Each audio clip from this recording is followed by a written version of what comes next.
Yo, what up? What up? What's up, everybody? Yo, John Sanders here with Limitless Hoops. Thank you for joining me on this Thursday afternoon. What's going on, folks? We got Adrian, you're here.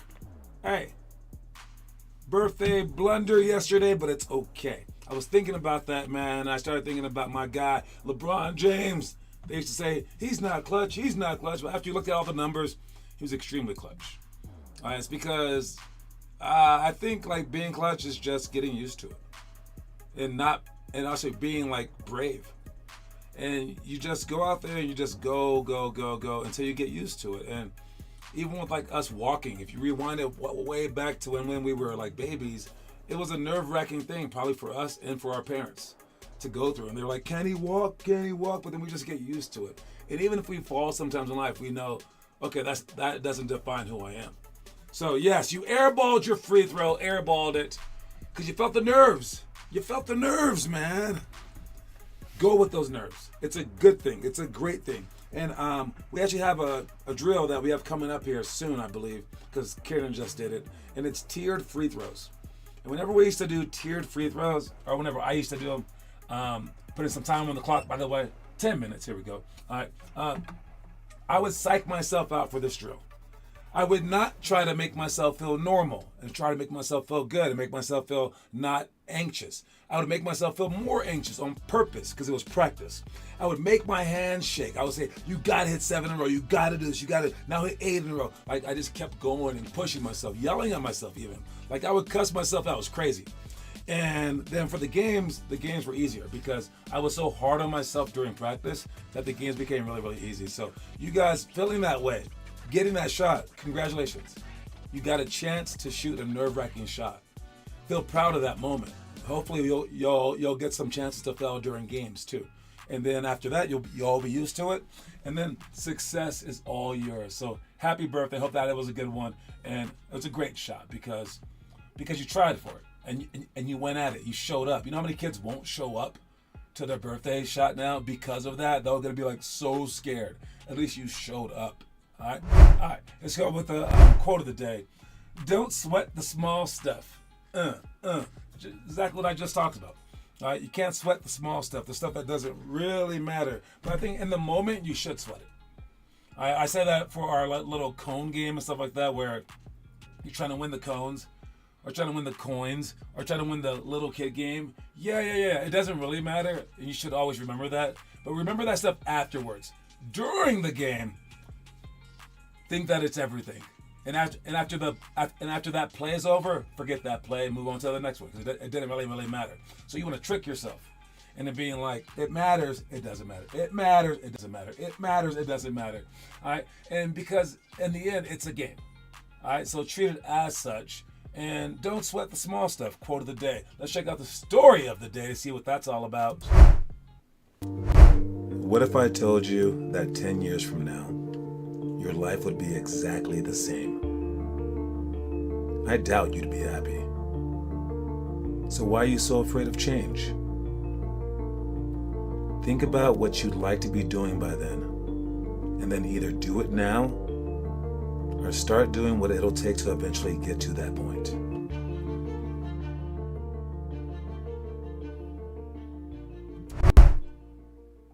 Honestly, man, that's like one of the biggest fears in life is change. People are so afraid of change. Even me. I like things to be the same all the time. So I'm trying to create that for myself right now. But once I get there, I'm afraid of change. And the biggest fear of change that we see in our lives is the change from doing nothing to doing something. It's like you want to just sit there and just lie there and do nothing. When we fear what's going to happen if we start doing something, maybe we're going to waste our time. Don't fear that change. Go after it. All right? And think about where you want to be in 10 years. You got to start working on it right this second, or else that won't happen. All right? And if you ended up being the same spot, same player, same person, that's not a good thing. You want to evolve as a human being. So make sure that you guys are evolving, always getting better. All right? And it starts with you. It starts with every single day. All right. What is this one? Did you know all these guys are 5'6" and under. Well, what are they doing? Probably dunking. Oh. Okay. These are crazy human beings. I mean, I one time played with some high jumpers in college. We thought that we could kind of jump. Nah, man, these guys could jump. People that make jumping like their hobby, those guys can jump. All right, and I only think about the potential. These guys can dunk like between their legs and stuff like that, and they're a foot shorter than I am. Imagine it if I could jump like they could jump. Most people would be like, "Oh, I want to be you." It's like, dude, I want to be them, but keep my height. I want to have the best of both worlds, and the best of both worlds doesn't happen because tall people take that crap for granted. Short people are like trying, and I think that illustrates a lot of stuff about life. Where if you're good, you tend to try it less hard. When you're bad, you tend to try harder. Even when the bad people become good, they're like, I made it. Then they try less. It's like, you made what? Your junior high school team? So, yes, be like these guys. But even if you're tall, be like these guys. Even if you're good, be like these guys. And strive for the freaking heavens, because this should be impossible. I mean, what's his name? Spud Webb was not doing this. I'll tell you that much right now. Vince Carter, 6'6", exactly.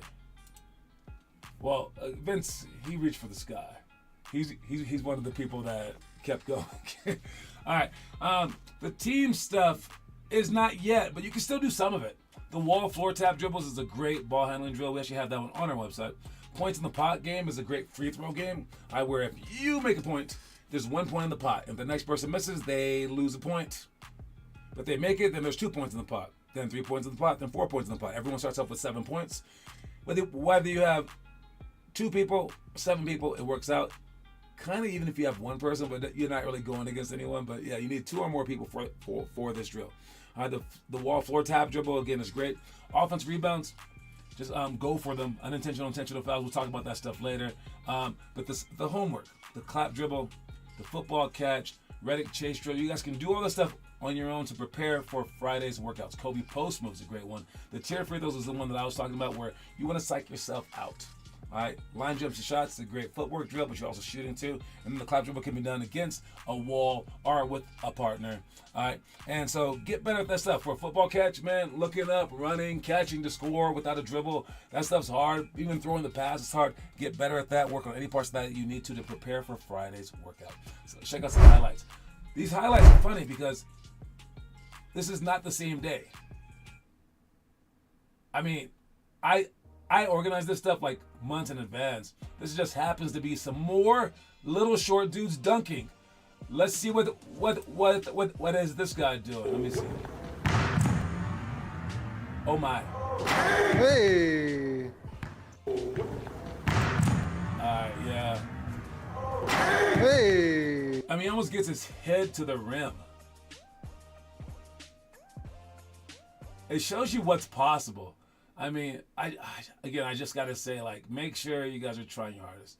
I know dunking isn't everything, but dunking improves your blocking skills, your rebounding skills, your highlights, heck, your opportunities on offense. All right, so yeah, getting better vert is definitely something. We have our dunk school, one of our drills. That's something to do. So yes, 5'4" UFO sighting. Jeez Louise, that's crazy. All right, who's the only undrafted player from Steph Curry's draft class still in the NBA? That is our trivia question today. I'm going to commercial break. I'll see you guys in a second. When I was 7, I started my first business, which taught me resilience. Then around 10 years old, I fell in love with making content. And then there was basketball. My approach to my basketball career and my content was the same. If I put reps in every single day, I would succeed one way or the other. However, I was faced with my height being a major factor for my future in basketball. So early on, I started taking True Height. After I started to see more physical growth, True Height became the driving force behind my confidence on and off the court. True Height is for those who consistently show up and believe in their own dreams like I did. All right, so yes, the trivia question today is the only undrafted player from Steph Curry's draft class still in the NBA. Who is it? It might be other people, I'm not sure. No, undrafted. undrafted. James Harden was definitely drafted. I know that for a fact. All right, drafted from Arizona. This is an undrafted player, still in the league. Undrafted player, still in the league. First person to add it. You can only guess once. I'm sorry about that. Mendoza missed again, but he is definitely on his way to winning for the month. If you know the answer, place the answer. Let's check out some conspiracy theories. Ooh, Halloween conspiracy theories. What are we talking about here? Oh, this is Giannis. Zakis. Giannis goes in for the baseline dunk. First of all, this. Okay, so this is actually my conspiracy theory. I think that Giannis is an alien. All right? I think Giannis, I think he's an alien. I think we need his birth certificate to see if he was born on Earth. Okay? However, we do have Wemby now. Is Wemby even more? Of course, he is even more of a freak, but look at this crap. That's crazy. Again, Wemby makes Giannis look a little bit more normal, but if this were happening in an 8th grade game, and the one guy was this much more athletic, bigger than everyone else, they would be like, you need to give us 5 more minutes. You need to show us your birth certificate. And I believe he's one of the people that need to see their birth certificate to see if he's the same as all these other pros. It's crazy. All right, let's see. You can only answer one time. Rule set forth by the players many moons ago. They said everyone can only answer one time. You can only answer one time. Otherwise, you would just guess all the numbers, all the teams, or all. You just like put everything out there and you say, look, my 17th answer was it. So yes, I'm gonna take one answer. Sorry. All right. You know what you do, not what you say you do. Who's been posting homework? Damian Gunn, still posting that homework. Nice job, man. All right, Kieran with the chair free throw. Like as I said, the Tatum in and out too. Damian Gunn again. Jordan, good job, girl. All right, who else I got? Chacon with the push-ups. Keep posting that homework. Keep getting better. Let's check out the last thing that we got. Potential game-winning shot in the WNBA playoffs. WNBA playoffs are over now, right? Let's see what this is all about. The potential game-winning shot. Shots to end game. Here's Diggins against Young. Off the Malonga screen. Wheeler on the stack pick and roll. Open look for the lead. It comes off loose ball. 1 to go. Williams a no count. It's over. The Aces advance. All right, so the lights went out. That shot didn't go in, but we didn't see it not going because all the lights in the arena went out. Obviously, it was supposed to be for the celebration. That person went like a hair too early. What if it had gone in? Did they really see that the shot was missed? Like, did they just guess? Or were they like, oh yeah, that's off, and just turn off the lights? I mean, it's kind of jumping the gun on that one. That could have been really bad. It was the home team doing some home cooking, maybe. I'm not sure if that's a conspiracy theory or if that was just a mistake. But yeah, anyways, make sure you guys are working. I'll count that as no one answered it right now. I'll ask it again next week. If you want to make that guess next week, you can. All right, but don't sweat the small stuff. That's the quote of the day. I will see you guys soon. Keep working so we can keep getting better and better and better. All right, guys. Reese Pieces, y'all. I'm out. Cue that music, please, sir.